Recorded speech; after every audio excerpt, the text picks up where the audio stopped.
Okay, so 26, 28, and 30.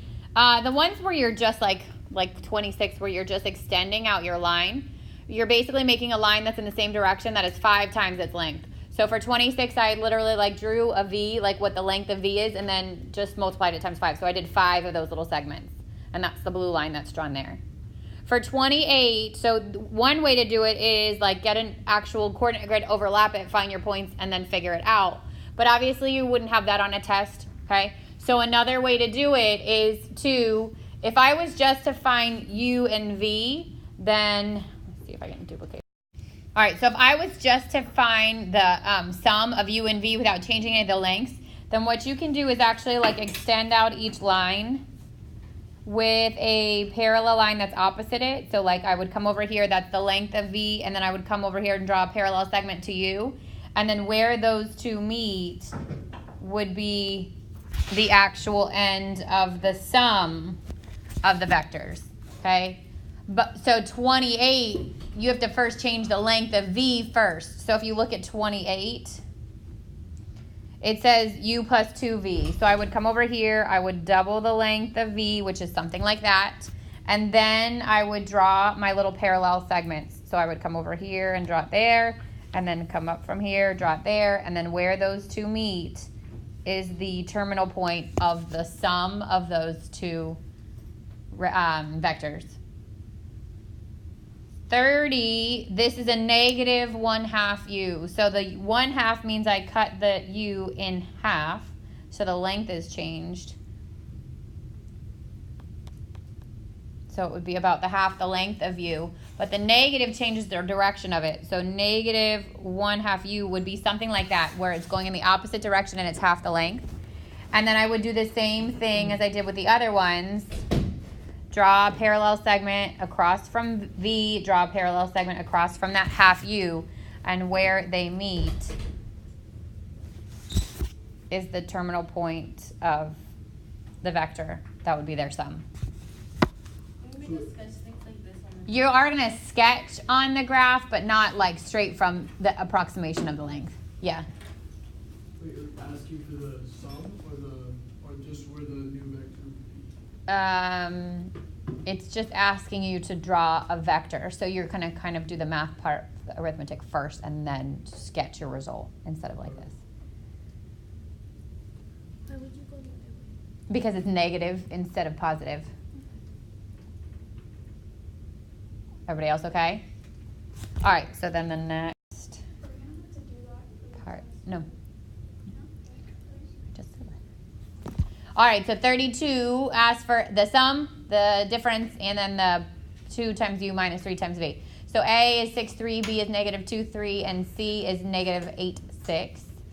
And then 36, A is negative 2,4, B is negative 2, negative 2, and C, it's in IJ format, so you got to stick it back in IJ format. Actually, so this should have been negative 2I plus 4J. This should have been negative 2I minus 2J. And then C, negative 4I minus 7J.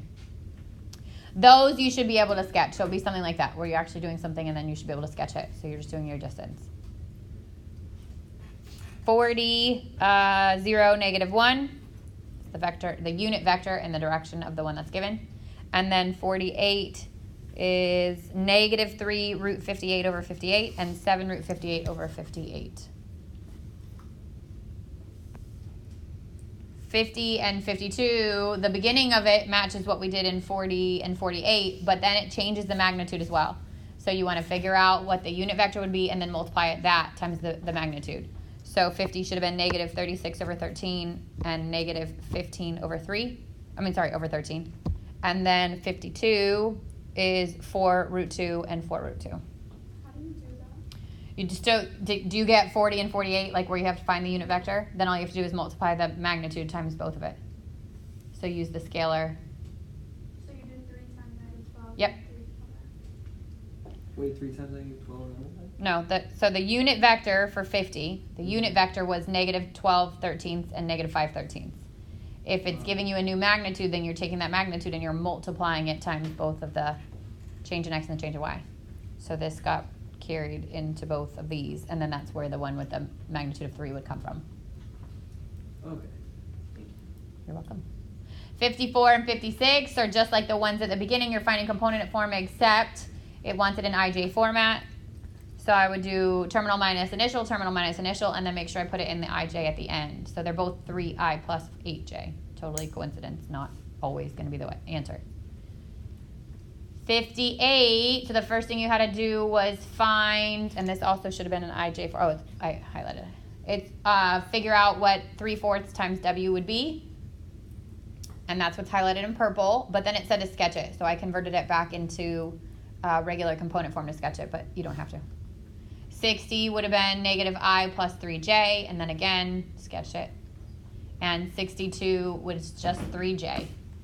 And then there on the graph, 58's the blue, 60's the pink, and 62's the green.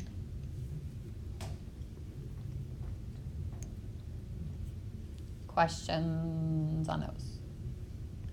Okay, and then the component form, if you're given the magnitude and the angle it makes with the x-axis, which is given to you, that 45 degrees, I get root 2 over 2 and root 2 over 2 for 68, and then 0 and 4 root 3 for 72. 76 was one to do without a calculator because it's the 60 degrees and a 90 degrees. Those are on your unit circle. You can figure those out. 78, the 30 you could do, but the 110 is not in your unit circle. So you would use your graphing calculator, or a calculator, any calculator, scientific, to figure that one out. So figure them out separately and then add them together at the end. Questions on homework for 6-3? Mm-hmm. So 6-4 continues with vectors, okay? The most important thing that we'll talk about is something called dot product. So you don't multiply vectors, like I can't do what I do with addition and subtraction where you multiply the first term and the first term and the second term and the second term. With vectors, we do something that's called the dot product. So the dot product is doing the multiplication, but then adding the results at the end. So I would do the first term in U times the first term in V, and then the second term in U and the second term in V, and then add them together at the end. So the dot product is not a component form answer. It is a single answer or a scalar. So first times first plus second times second. You have to add them at the end. Again, you should get one number as your result of a dot product. So there's no such thing as multiplying vectors. This takes the place of it. And that little dot, it will look like a dot. Sometimes it looks like a skinny little dot, just like a multiplication, and sometimes it's like a bolder dot, depending on what you're looking at. They mean the same thing. Okay, there's no such thing as multiplying two vectors together. It would be dot product. So this just says find the dot product of U and V. A gives you U is 6, 1, and V is negative 2, 3. So the dot product is 6 times negative 2 plus 1 times 3. Super easy, except if you forget how to do it. Okay, so it should be one answer at the end. Don't forget to add them together.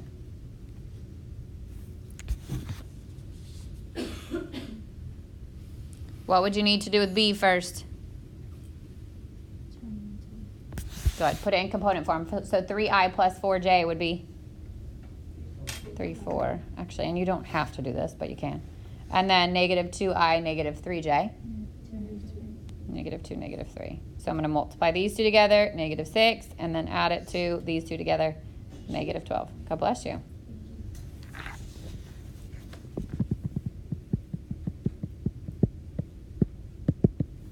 Questions so far? So we use the dot product in a lot of different ways. It's really important to understand it. So these are the properties of dot product. So if you treated the dot product kind of like multiplication, because it kind of is, right? You're kind of multiplying two vectors together. Then multiplication is commutative, which means the order doesn't matter, right? I can do 3 times 4 or 4 times 3. The order there doesn't matter. Same thing is going to happen with the dot product. So I can multiply U times V or V times U and I get the same answer. The order does not matter. The second one that's there is like your distributive property. So if I have an actual vector on the outside and I'm adding two vectors, I could add them first and then take that result and do the dot product with what's on the outside. Or you can distribute that first vector into either of the other two and then add your result. So the distributive property works. The third thing on the list is another way to find, so the dot product of any vector n itself is the same thing as squaring its magnitude. So it's just another way to find it. You can either do the dot product of each, or you can find the magnitude of it and then square it. So you're basically getting rid of the square root if there's one. And then the last one, oh, sorry. What does scalar mean again? Scalar is a number. So the last one is a number. So if this said something like 2u dot v, that means I can take the u and multiply it times 2 first, and then take what I get from that and do the dot product with v. Or I could do 2 and multiply it times v first, and then take the result of that and multiply it times u. What you can't do is 2u times 2v, right? That's not distributive. So if I had like 2 times x times y, my answer is what? 2xy. No, there's no addition there. Like, let's say that's multiplication. Oh, 2xy. It's just 2xy. It's not 2x times 2y, right? Does that make sense? You don't get two 2's there. Same goes for multiplication with scalars.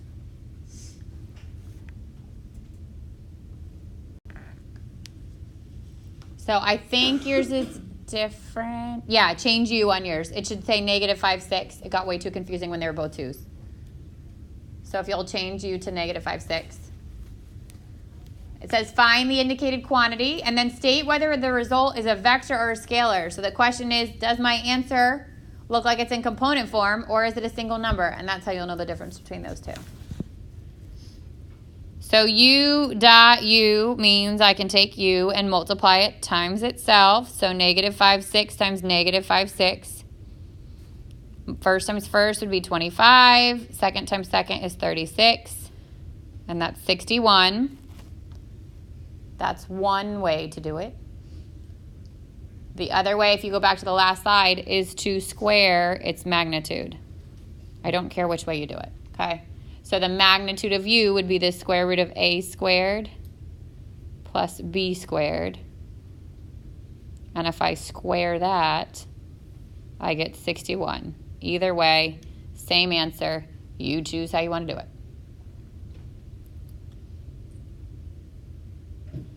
Now, the second part of this question is state whether the result's a vector or scalar. So is 61 something that's in vector form or scalar? Scalar. It's a single number, right? If it was a vector form, it would be in those little brackets. So this is a scalar.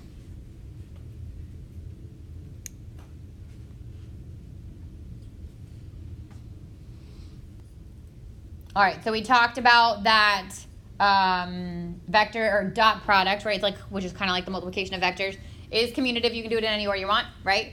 So even though that's in parentheses 3w times v, and then I would take that and multiply it times u, because it's all multiplication, which has the same weight, I could actually do that in any order I wanted. So you could first do v times u and do 3w, and then take and do the dot product of those, okay? It's totally up to you. For me, the natural progression would to start with 3w. How do you guys feel about that? Would you start there? Yeah. Okay, so I'm going to start there. So I'm going to find 3 times w, which is a vector. So 3 times w would be 3 times 1, negative 2. And I would distribute that 3 in, so I'd get 3, negative 6. That's going to take the place of 3w. So what would be your next natural step? UV. Okay. So I can do that.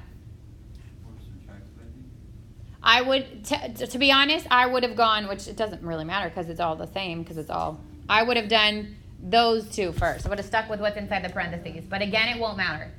If you do 3w, which we did first, and then multiply it times v, I'm basically taking 3, negative 6, and I'm multiplying it times negative 3, 4. So this is the dot product, right? Because there's no such thing as multiplying those, right? Dot product means first times first. So 3 times negative 3 is negative 9. And then negative 6 times 4 is negative 24. And I get negative 33.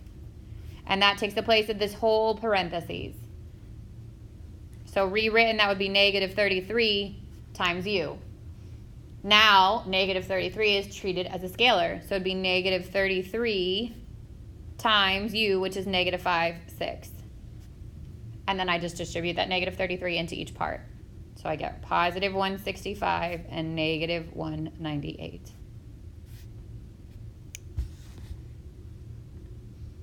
Now remember the second part of these directions said state whether the result's a vector or scalar. So is that a vector or is that a scalar?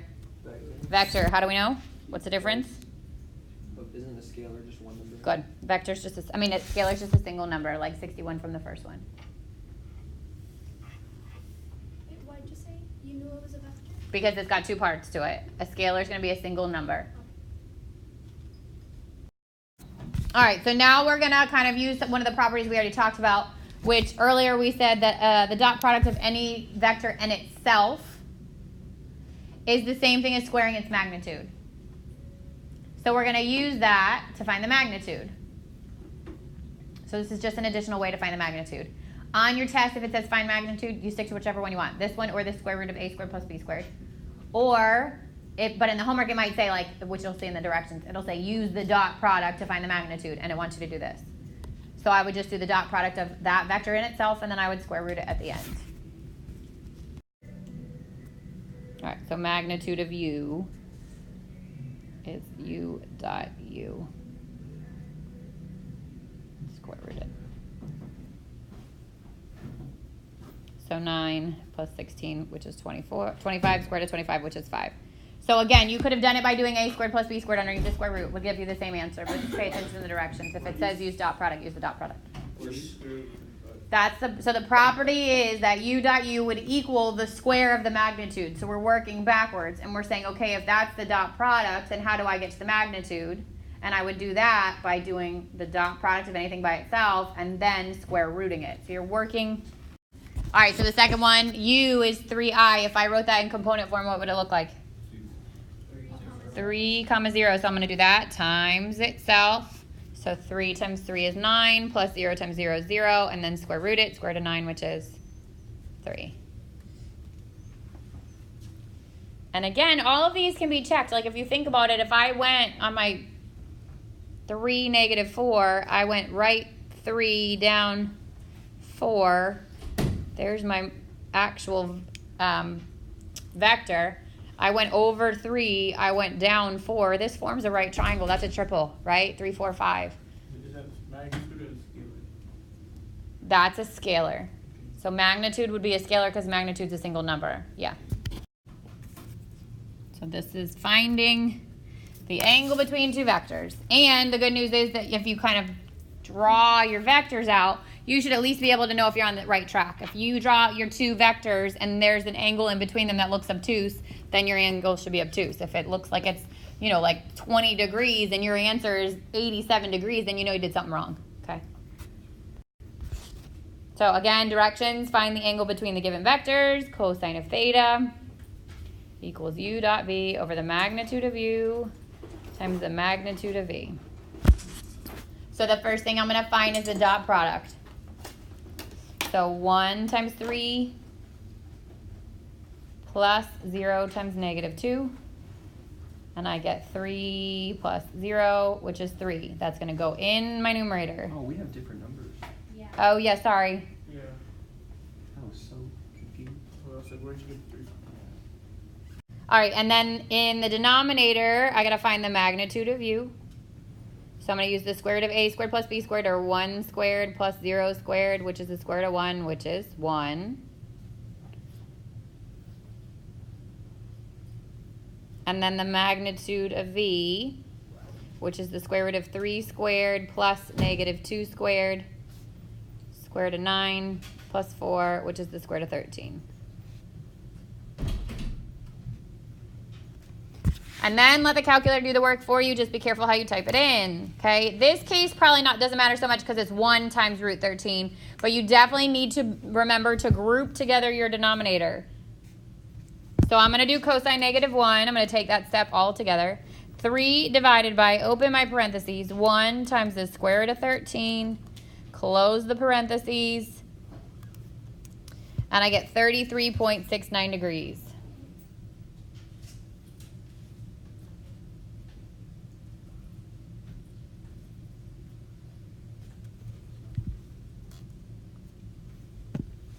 If I do a rough sketch of those vectors, 1, 0 would be here, 3, -2 would be here. And the question is, does the angle that's formed by those two vectors appear to be about 30 degrees? Yeah, right? They're smaller than half of an angle. So at least you know you're on the right track.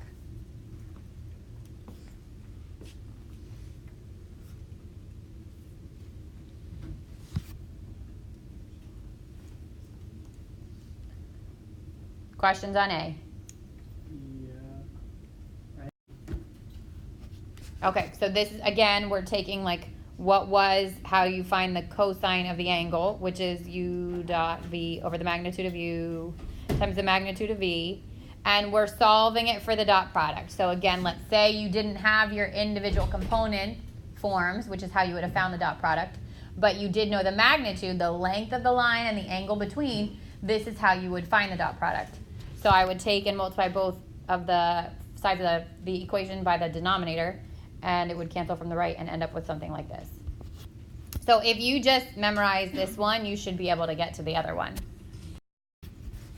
So it says find u dot v where theta is the angle between u and v.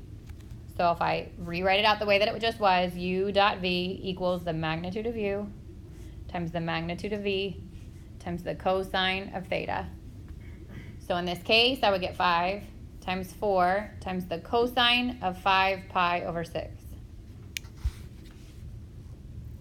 Is 5 pi over 6 on your unit circle? Yes, so this is a question in which you would, keeping your answers exact, you would not be using the calculator to round it, okay? So 5 times 4 is 20. And then all of the other over 6's on your unit circle is what point?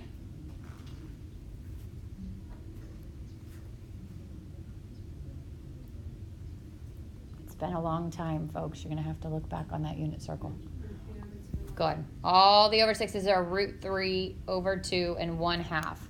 5 pi over 6 is in which quadrant? Second quadrant, right? It's less than 1. Bigger than a half, but less than 1, which means, if we remember, all students take calculus, that cosine would be a negative root 3 over 2. So I'd get 20 times negative root 3 over 2.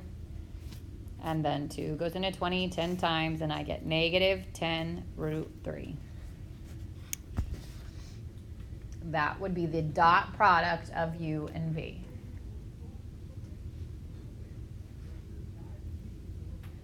So I would just say, if you had to use your calculator on something like that, be careful and pay attention to your mode.